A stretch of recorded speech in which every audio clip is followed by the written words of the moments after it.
किलों का निर्माण करने वाले महाराणा कुंभा द्वारा बनाए गए इस किले के परिसर में आज भी आपको 70 जैन और हिंदू मंदिर देखने के लिए मिल जाएंगे। समुद्री तल से 1100 मीटर की ऊंचाई पर बसा ये भव्य किला राजस्थान में स्थित सारे किलों में सबसे ऊंचाई पर बना हुआ है। दुनिया के सबसे बड़े किले परिसरों में से माने जाने वाला कुंभलगढ़ किला सिसोदिया राजपूतों द्वारा सुरक्षा की दृष्टि से बनाया गया था। इसके चारों ओर फैली हुई 36 किलोमीटर लंबी दीवार भारत में ही नहीं बल्कि पूरी दुनिया में प्रसिद्ध है, क्योंकि ऐसा कहा जाता है कि चीन की दीवार के बाद ये विश्व की दूसरी सबसे लंबी दीवार है।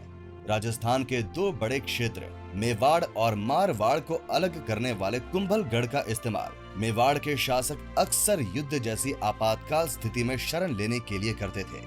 मैं बताना चाहूंगा कि कुंभलगढ़ किला एक यूनेस्को वर्ल्ड हेरिटेज साइट है। इसी किले में सिसोदिया वंश के शूरवीर योद्धा महाराणा प्रताप का जन्म हुआ था, इसीलिए इसको महाराणा प्रताप के जन्म स्थल के रूप में भी जाना जाता है। उस जमाने के प्रसिद्ध वास्तुकार मंडन द्वारा बनाए गए इस किले को ऐसी सुरक्षा और सुंदरता दी गई थी जिसकी हम आज भी कल्पना नहीं कर सकते। यहाँ के बादल महल में बनी इन बेहद खूबसूरत पेंटिंग्स को बनाने के लिए रंगों का नहीं बल्कि सब्जियों का इस्तेमाल किया गया था। इस किले से जुड़ी एक अनोखी बात ये बताई जाती है कि महाराणा कुंभा इसका निर्माण करने के लिए दिन में जितनी भी दीवारें बनवाते थे वो सारी रात में अपने आप ढह जाती थीं। और ऐसा क्यों होता था और ये किला फिर कैसे बन पाया, इसके बारे में हम इस वीडियो में आगे चलकर जानेंगे। नमस्कार दोस्तों, बहुत बहुत स्वागत है आपका मेरे चैनल में। और आज मैं आपको लेकर जाने वाला हूँ कुंभलगढ़ के इस ऐतिहासिक किले में, और इससे जुड़ा रोचक इतिहास और सारी जानकारी मैं आपको इस वीडियो में देने वाला हूं। तो कुंभलगढ़ किला राजस्थान के राजसमंद जिले में स्थित है और इसकी दूरी उदयपुर से 84 किलोमीटर। राज प्रवेश करने के लिए पहला दरवाजा, जिसको कहा जाता है हनुमान पोल। इस दरवाजे पर जो कीलें आपको दिखाई दे रही हैं, ये इसीलिए बनाई जाती थी जिससे कि अगर दुश्मन अपने हाथियों द्वारा इन दरवाजों को तोड़ने की कोशिश करें तो ये उनकी खाल में घुस जाएं और दर्द की वजह से हाथी पीछे हट जाएं और दुश्मन अपनी कोशिश में विफल हो जाए। तो करीब 600 साल पुराना ये किला समुद्री तल से 1100 मीटर की ऊंचाई पर स्थित है और ये राजस्थान के सारे किलों में सबसे ज्यादा ऊंचाई पर बसा हुआ है। बारिश के मौसम में ये विशाल किला चारों ओर से बादलों से ढका रहता है, इसीलिए इसके सबसे ऊपरी भाग को बादल महल के नाम से जाना जाता है। ये सामने में जो दीवार आप देख रहे हैं, ये इस किले की प्रोटेक्शन वॉल यानी कि परकोटा है और ये कुल मिलाकर 36 किलोमीटर लंबी है, यानी कि the great wall of China के बाद ये दुनिया की सबसे लंबी दीवार है। तो ये दीवार किले के चारों ओर फैली हुई है और इसको एक जगह से देख पाना मुमकिन नहीं है, क्योंकि इसका अधिकतर भाग पहाड़ी के पीछे है। इस दीवार की चौड़ाई 5 से 8 मीटर की है और बताया जाता है कि उस जमाने में इस पर 7 घोड़े एक साथ खड़े हो जाया करते थे। ये किला कुल मिलाकर 14 स्क्वायर किलोमीटर के विशाल क्षेत्र में फैला हुआ है और किसी जमाने में इसके परिसर में लगभग 15,000 लोग रहा करते थे। यही नहीं बल्कि यहाँ करीब 360 जैन और हिंदू मंदिर भी हुआ करते थे, जिनमें से 70 मंदिर आज भी यहाँ मौजूद हैं। यहाँ बने जैन मंदिर काफी प्राचीन हैं, जिनमें से कुछ 2nd सेंचुरी बीसी के भी बताए जाते हैं। कहा जाता है कि उस समय यहाँ के शासक हुआ करते थे राजा संप्रति, यानी कि मौर्य वंश के महान सम्राट अशोक के पोते। बताया जाता है कि कुछ समय बाद यहाँ ऐसा प्रलय आया कि उनके द्वारा यहाँ किया गया निर्माण कार्य और बसावट पूरी तरह से नष्ट हो गई। उसके बाद लगभग 1500 साल तक ये जगह पूरी तरह से सुनसान पड़ी रही और फिर 15वीं शताब्दी में यहाँ महाराणा कुंभा आए और उनको यहाँ मंदिरों के कुछ अवशेष मिले। उन्हीं अवशेष की मदद से महाराणा कुंभा ने यहाँ के मंदिरों का पुनर्निर्माण करवाया। तो वहाँ उस तरफ में जो सारे मंदिर आप देख रहे हैं, वो सभी उसी जमाने के जैन मंदिर हैं। इन सभी मंदिरों को सरकार मेंटेन करती है और इनमें से किसी भी मंदिर में अब कोई प्रतिमा नहीं है। यही वजह है कि इन मंदिरों में अब किसी भी प्रकार की पूजा अर्चना नहीं की जाती है। महाराणा कुंभा एक महान राजपूत योद्धा थे और उन्होंने यहाँ बहुत से हिंदू मंदिरों का निर्माण करवाया था और उनमें से एक है वो सामने दिखने वाला शिव मंदिर। इस मंदिर में तब से लेकर आज तक लगातार पूजा की जाती है और इसके अंदर एक 5 फीट का शिवलिंग भी मौजूद है। आमतौर पर लोग खड़े होकर यहाँ बने शिवलिंग पर जलाभिषेक करते हैं, लेकिन महाराणा कुंभा का कद इतना ऊंचा था कि वो यहाँ बैठकर शिवलिंग पर जलाभिषेक किया करते थे। ये जो पास वाला मंदिर आप देख रहे हैं, ये है गणेश मंदिर। इसके ठीक पीछे में हुआ करती थी यज्ञशाला, जिसको मेवाड़ के देवी देवताओं को प्रसन्न करने के लिए बनाया गया था। इस गणेश मंदिर के बगल में है कृष्ण भगवान के लिए बनाया गया लक्ष्मी नारायण मंदिर। तो चलते चलते मैं आपको बताना चाहूंगा कि इस किले में कुल मिलाकर 9 दरवाजे बनाए गए थे, जिनको पार करने के बाद आप किले के मुख्य परिसर में पहुंच जाएंगे। इस जगह तक पहुंचने के लिए हम अब तक 4 दरवाजे पार कर चुके हैं। ये सामने वाला जो दरवाजा आप देख रहे हैं, ये किले का 5वां दरवाजा है और इसको कहा जाता है भैरव पोल। ये इस किले का मुख्य प्रवेश द्वार कहलाता है, क्योंकि किले का मुख्य परिसर यहीं से शुरू होता है। शुरुआत में मैंने आपको किले की बाहरी सुरक्षा दीवार दिखाई थी और ये जो दीवार आप देख रहे हैं, ये इस किले के अंदर की सुरक्षा दीवार है। तो इस तरह से इस किले को दोहरी सुरक्षा दी जाती थी। ये जो कुंभलगढ़ का किला है, ये मेवाड़ और मारवाड़ की सीमा रेखा के नजदीक बसा हुआ है। राजस्थान में 2 बड़े क्षेत्र हैं, जो है मेवाड़ और मारवाड़। तो ये किला मेवाड़ की तरफ के आखिरी हिस्से में स्थित है और इसके बाद शुरू होता है मारवाड़ क्षेत्र, जो कि पूरा समतल और रेगिस्तान क्षेत्र है, जिसमें जैसलमेर, बीकानेर, बाड़मेर और जोधपुर जैसे और भी कई शहर आते हैं। तो कुंभलगढ़ मेवाड़ में आता है, जिसमें उदयपुर, चित्तौड़गढ़ और भीलवाड़ा जैसे और भी कई क्षेत्र शामिल हुआ करते थे। लेकिन बाद में सरकार द्वारा ये सभी अलग अलग जिलों में हमको आभास हुआ कि इस जगह को एक कुदरती सुरक्षा मिली हुई है और उसके बाद यहीं पर उन्होंने अपना किला बनाने का फैसला किया। मैं बताना चाहूंगा कि ये कुंभलगढ़ का किला चित्तौड़ के किले के बाद राजस्थान का दूसरा सबसे बड़ा किला है और इस विशाल किले को बनाने में केवल 15 साल लगे थे, जिसमें 36 किलोमीटर की सुरक्षा दीवार, 360 मंदिर और पूरे किले का हिस्सा शामिल है। सन 1457 में अहमद शाह प्रथम ने इस किले पर हमला किया था और वो विफल हो गए थे। उसके बाद सन 1458 और 1459 में और 1467 में महमूद खिलजी ने भी यहाँ हमला करने का प्रयास किया, लेकिन वो भी विफल रहे। इस किले को अधिकतर आपातकाल स्थिति में ही इस्तेमाल में लाया जाता था और खास बात ये है कि इसको कभी भी कोई दुश्मन जीत नहीं पाया, इसीलिए इसको अजय दुर्ग भी कहा जाता है। साल 1958 से इस किले की देखरेख भारतीय पुरातत्व विभाग द्वारा की जा रही है। तो 1958 से पहले ये किला मेवाड़ के शाही परिवार के पास हुआ करता था और मैं बताना चाहूंगा कि आज भी सिसोदिया वंश के वंशज यानी कि अरविंद सिंह मेवाड़ और महेंद्र सिंह मेवाड़ और उनके परिवार के सदस्य उदयपुर के सिटी पैलेस में रहते हैं। इस किले से जुड़ी एक खास बात ये भी है कि साल 1535 में जब गुजरात के शासक बहादुर शाह ने चित्तौड़ की घेराबंदी कर ली थी, तब मात्र 13 साल की उम्र में इसी कुंभलगढ़ किले में उदय सिंह को चुपचाप रखा गया था, जिनको बाद में मेवाड़ की गद्दी मिली और फिर उन्होंने उदयपुर शहर को भी बसाया। ऐसा बताया जाता है कि ये किला एक ऋषि की बलि देने के बाद बनाया गया था। कहा जाता है कि यहाँ दिन में जितनी भी दीवारें बनाई जाती थी, वो सभी रोजाना रात में अपने आप ढह जाया करती थीं। महाराणा कुंभा ने देखा कि उस समय जब यहाँ कोई आबादी नहीं थी, फिर भी दीवारें अपने आप कैसे ढह रही हैं। उस जमाने में यहाँ एक ऋषि तपस्या किया करते थे। महाराणा कुंभा एक दिन उनसे मिले और उन्होंने महात्मा से पूछा कि ये दीवारें अपने आप कैसे गिर रही हैं। महात्मा जी ने बताया कि यहाँ एक देवी का प्रकोप है, इसीलिए ये दीवारें रोज रात को अपने आप गिर जाती हैं। कुंभा बोले कि क्यों ना हम पहले पूजा पाठ और यज्ञ करके देवी को प्रसन्न कर लें और उसके बाद हम यहाँ किला बनाना शुरू करें। महात्मा ने बताया कि ये इस समस्या का हल नहीं है और इसका एक ही हल है, वो है स्वैच्छिक नरबलि, यानी किसी इंसान को अपनी इच्छा से अपनी बलि देनी होगी। कुंभा बोले कि ऐसा इंसान कहाँ मिलेगा जो अपनी इच्छा से अपनी बलि देगा। ये सुनकर महात्मा बोले कि आप मेरी बलि ले लीजिए, लेकिन मेरी इसमें कुछ शर्तें हैं जो आपको माननी होंगी। पहली शर्त ये होगी कि जब आप किला बनाओगे तो उसमें मेरा भी नाम होना चाहिए, और दूसरी ये कि जहाँ पर मैं पहाड़ी चढ़कर रुकूंगा वहाँ पर आप मेरा सर काटना और वहाँ किले का मुख्य द्वार बनाया जाए। और जहां मेरा शरीर गिरेगा वहां से किला बनना शुरू किया जाए। महाराणा कुंभा महात्मा की इस बात से सहमत हो गए। पहाड़ी चढ़ते समय सबसे पहले महात्मा इस सामने वाली जगह पर रुके थे और यहीं पर महाराणा कुंभा ने तलवार से उनका सर काट दिया था। इसीलिए यहाँ आज भी आपको महात्मा को समर्पित ये मंदिर दिखाई देगा।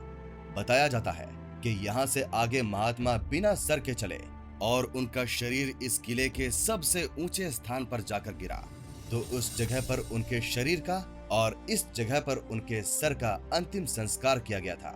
इसके बाद जब यहाँ पर किले की दीवारें बनाई गई तो वो गिरना बंद हो गई। बताया जाता है कि वो महात्मा भैरव नाथ जी के अवतार थे, इसीलिए इस किले का मुख्य द्वार उनके नाम से बनाया गया, जिसको कहा जाता है भैरव पोल। ये जो सामने आप इमारत देख रहे हैं, ये इस किले का वॉच टावर हुआ करता था और आक्रमण के समय इसी जगह से सैनिक दुश्मनों पर निगरानी रखा करते थे। तो आइए आपको इस वॉच टावर के ऊपर लेकर चलता हूँ और दिखाता हूँ कि यहाँ से दुश्मनों पर कैसे नजर रखी जाती थी। तो दुश्मन के खिलाफ अगर किसी भी तरह की तैयारी शुरू करनी होती थी या उस पर तीर चलाने होते थे, तो ये वॉच टावर उस समय काफी काम आया करता था। तो यहाँ से देखकर सैनिक दुश्मनों पर निगरानी रखा करते थे और युद्ध की स्थिति में ये वॉच टावर काफी ज्यादा काम का हुआ करता था। ये है इस किले का 7वां दरवाजा, जिसको कहा जाता है चौगान पोल। इस किले के हर दरवाजे के नाम का कोई मतलब होता है और चौगान का मतलब होता है समतल क्षेत्र यानी कि फ्लैट एरिया और पोल का मतलब होता है दरवाजा। यहाँ महाराणा के हाथी रखे जाते थे और इसके ऊपर के भाग में केवल घोड़े जाया करते थे। इस सामने वाले भाग को कहा जाता है तोपखाना, जो कि 18वीं शताब्दी में बनाया गया था। मैं बताना चाहूंगा कि भारत में तोप 16वीं शताब्दी में मुगलों द्वारा लाई गई थी।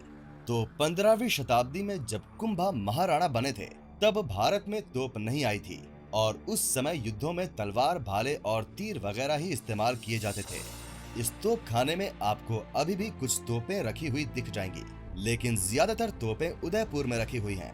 आपकी जानकारी के लिए मैं बता दूं कि उदयपुर के शाही परिवार के कई सारे आलीशान 5 स्टार होटल्स हैं, जिनके मेन गेट पर आपको उस जमाने की तरह तरह की तोपें देखने के लिए मिल जाएंगी। इस किले के परिसर में महाराणा कुंभा द्वारा बनाया गया अब केवल एक ही भाग बचा है, जो है 600 साल पुराना ये सामने वाला हिस्सा। जैसा कि मैंने बताया था कि यहाँ का सारा निर्माण कार्य यानी कि 36 किलोमीटर लंबी दीवार, अनेकों मंदिर और किला सब कुछ महाराणा कुंभा ने ही बनवाया था, लेकिन धीरे धीरे उनके बनाए गए काफी हिस्से नष्ट हो गए। मैं बताना चाहूंगा कि 19वीं शताब्दी में मेवाड़ के महाराणा बने थे फतेह सिंह जी, जिन्होंने इस हिस्से के ऊपर एक महल का निर्माण करवाया, जिसको कहा जाता है बादल महल, जो कि मानसून के समय में यानी कि जुलाई, अगस्त और सितंबर में चारों ओर बादलों से घिरा रहता है। यहाँ आप देखेंगे कि एक बड़ा सा पानी का टांका बना हुआ है, जिसमें उस जमाने में जरूरत के समय में इस्तेमाल करने के लिए पानी इकट्ठा करके रखा जाता था। ये किला काफी ऊंचाई पर बना हुआ है, इसीलिए इस पहाड़ी तक पानी लाने के लिए ऊंटों का इस्तेमाल किया जाता था। दूसरा तरीका ये हुआ करता था कि इस सामने वाली दीवार में जो आपको छेद नजर आ रहे हैं, वहाँ से बारिश का पानी बहता हुआ इन सीढ़ियों से होता हुआ इस सामने वाली जगह पर पहुँचता था और यहाँ से फिल्टर होकर साफ पानी इस टांके तक पहुँचता था। एक खास बात मैं आपको बताना चाहूंगा कि सन 1468 में इसी किले में महाराणा कुंभा की हत्या हो गई थी और उनकी हत्या करने वाला कोई और नहीं बल्कि उनका बड़ा बेटा उदय सिंह था। तो ये है इस किले का पागड़ा पोल और यहाँ से उस जमाने में केवल घोड़े आया करते थे। ये सामने में जो कमरे आपको दिखाई दे रहे हैं, ये उस समय में घोड़ों का अस्तबल हुआ करता था और यहाँ पर महाराणा के घोड़े बांधे जाते थे। यहाँ जो दरवाजे लगे हुए हैं, ये उस समय नहीं हुआ करते थे, बल्कि ये बाद में लगाए गए थे। ये है कुंभा महल और इसके अंदर आज भी नव दुर्गा माता की प्रतिमा स्थापित है, जिनको मेवाड़ में शक्ति की देवी के रूप में पूजा जाता है। इसके अंदर में आप देखेंगे कि अखंड ज्योत भी मौजूद है, जो कि लगातार जलती रहती है। आइए अब आपको कुंभा महल की ऊपरी मंजिल पर बने कुछ कक्ष दिखाता हूँ। तो ये कुंभा पैलेस है, ये दरवाज़ा बंद है फिलहाल, साइड से दिख रहा है थोड़ा, अंदर से यहाँ तो दरवाज़ा बंद है, यहाँ से नज़र आ रहा है थोड़ा। तो यहाँ सामने में जो आप कमरे देख रहे हैं, ये सैनिकों के बैरक हुआ करते थे, यानी कि इन कमरों में उस जमाने में सैनिक रहा करते थे। तो यहाँ कई सारे कमरे हैं और उनमें से एक कमरे के अंदर मैं आपको लेकर चलता हूँ, जिसमें आप देखेंगे कि एक छोटा सा झरोखा और कई सारे आले भी बने हुए हैं, जो कि कुछ सामान वगैरह रखने के लिए इस्तेमाल में लाए जाते थे। अंदर की तरफ में आप देखेंगे कि साफ सफाई पर बिल्कुल ध्यान नहीं दिया गया है और मुझे लगता है कि सरकार को इस पर ध्यान देना चाहिए। महल के इस हिस्से में रसोई घर यानी कि किचन हुआ करता था, यानी कि इस भाग में चूल्हे रखे जाते थे और रसोइया खाना बनाया करता था। यहाँ भी आप देखेंगे कि सामान रखने के लिए आले बनाए गए हैं, जो उस जमाने में तरह तरह के मसाले रखने के इस्तेमाल में लाए जाते होंगे। यहाँ भी आप देखेंगे कि बाकी किलों के जैसे ही लोगों ने नाम लिख लिख कर दीवारें खराब कर रखी हैं, जो कि बहुत गलत बात है। मुझे लगता है कि ऐसे लोगों के खिलाफ सख्त कार्यवाही होनी चाहिए। आइए अब आपको शूरवीर राजा महाराणा प्रताप का जन्म स्थान दिखाता हूँ। तो ये जो सामने वाला हिस्सा आप देख रहे हैं की तरफ से दिखा देता हूँ।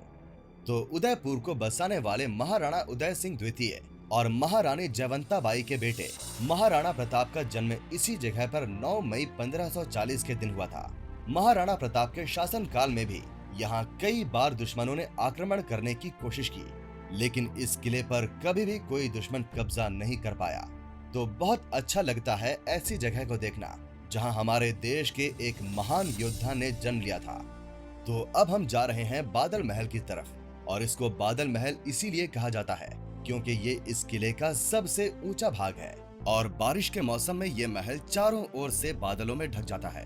तो ये जो महल है इसको महाराणा फतेह सिंह जी ने 19वीं सदी में बनवाया था और इसमें 2 मंजिल है, जिसमें से पहली मंजिल को कहा जाता है जनाना महल, जहाँ पर सिर्फ रानियां रहा करती थीं, और दूसरी मंजिल को कहा जाता है मर्दाना महल, जहाँ पर महाराणा रहा करते थे। इस महल की एक खास बात ये भी है कि इसमें जितना भी आप काम देख रहे हैं ये सारा लाइम प्लास्टर से किया गया है। मैं बताना चाहूंगा ये उसी समय का ओरिजिनल काम है और इसमें सरकार द्वारा कोई भी रिपेयर वर्क नहीं करवाया गया है। केवल यहाँ पर बीच बीच में केमिकल्स का इस्तेमाल करके दीवारें साफ की जाती हैं। ये जो मंदिर आप देख रहे हैं ये वो मंदिर है जिसके बारे में मैंने आपको थोड़ी देर पहले बताया था। इसी जगह पर उन महात्मा का सर काटने के बाद शरीर आकर गिरा था, जिन्होंने अपनी इच्छा से अपनी बलि दी थी। फिर यहीं से किले का निर्माण शुरू करवाया गया था, लेकिन उस समय के सभी भाग नष्ट हो गए और अब यहाँ पर आपको ये 19वीं शताब्दी का बादल महल ही दिखाई देगा। यहाँ पर ये जो हाथियों की, पेड़ पौधों और फूलों की सुंदर पेंटिंग आप देख रहे हैं ये उसी समय की है और इनको बनाने के लिए नेचुरल कलर्स यानी कि सब्जियों का उपयोग किया गया है। ये जो बारामदा आप देख रहे हैं यहाँ पर उस समय महारानियों के लिए तरह तरह के कार्यक्रमों का आयोजन करवाया जाता था और सामने में उनके बैठने की व्यवस्था की जाती थी, जहाँ बैठकर वो यहाँ होने वाले कार्यक्रमों का आनंद लिया करती थीं। आइए अब आपको वो कक्ष दिखाता हूँ जहाँ उस समय महारानियां रहा करती थीं। आप देखेंगे कि इन कक्षों में बहुत ही सुंदर कलाकारी की गई है। यहाँ नीचे में झरोखे भी बनाए गए हैं, जिनसे अच्छा वेंटिलेशन तो बना ही रहता था। साथ ही इनको बनाने का मुख्य कारण ये होता था कि इनसे रानियां तो बाहर देख सकती थीं, लेकिन रानियों को बाहर का कोई भी शख्स नहीं देख सकता था। ऐसा इसीलिए होता था क्योंकि उस समय पर्दा प्रथा चलती थी। यहाँ पर आप देखेंगे कि कुछ सामान या मोमबत्ती वगैरह रखने के लिए बहुत से आले भी बनाए गए हैं। आइए अब आपको लेकर चलता हूँ बादल महल के टेरेस पर, जो इस किले का सबसे ऊंचा पॉइंट है, और इसको देखकर ही आपको पता लग जाएगा कि इस महल को बादल महल क्यों कहा जाता है। तो हमने जहाँ से इस महल में प्रवेश किया था वो महारानियों के लिए बनाया गया हिस्सा था और ये है महाराणा के लिए बनाया गया भाग। मैं बताना चाहूंगा कि आप महल के इस भाग का सिर्फ टेरेस ही देख सकते हैं। यहाँ सारे कमरे बंद रखे गए हैं। नीचे में जो भाग आप देख रहे हैं वो है दरबार हॉल, जहाँ पर महाराणा बैठकर मीटिंग वगैरह किया करते थे। यहाँ नीचे की तरफ में जो आप जंगल देख रहे हैं ये सारा क्षेत्र कुंभलगढ़ वाइल्ड लाइफ सेंचुरी में आता है, जिसमें आपको तेंदुआ, भालू, हिरन और सांभर जैसे और भी कई जानवर देखने के लिए मिल जाएंगे। आप चाहें तो इस सेंचुरी को घूमने के लिए जीप सफारी भी कर सकते हैं, जिसमें आपको 2,500-3 हजार रुपए में पूरी जीप मिल जाएगी। तो यहाँ सामने की तरफ से भी इस किले की आउटर वॉल दिखाई दे रही है, जो कि मैंने आपको बताया था कि 36 किलोमीटर लंबी है और इस किले के चारों ओर दूर दूर तक फैली हुई है। तो कुंभलगढ़ का पूरा किला तो मैंने आपको दिखा ही दिया। आइए अब वो दीवार पास चलकर देखते हैं जो हमारे भारत में ही नहीं बल्कि पूरी दुनिया में प्रसिद्ध है।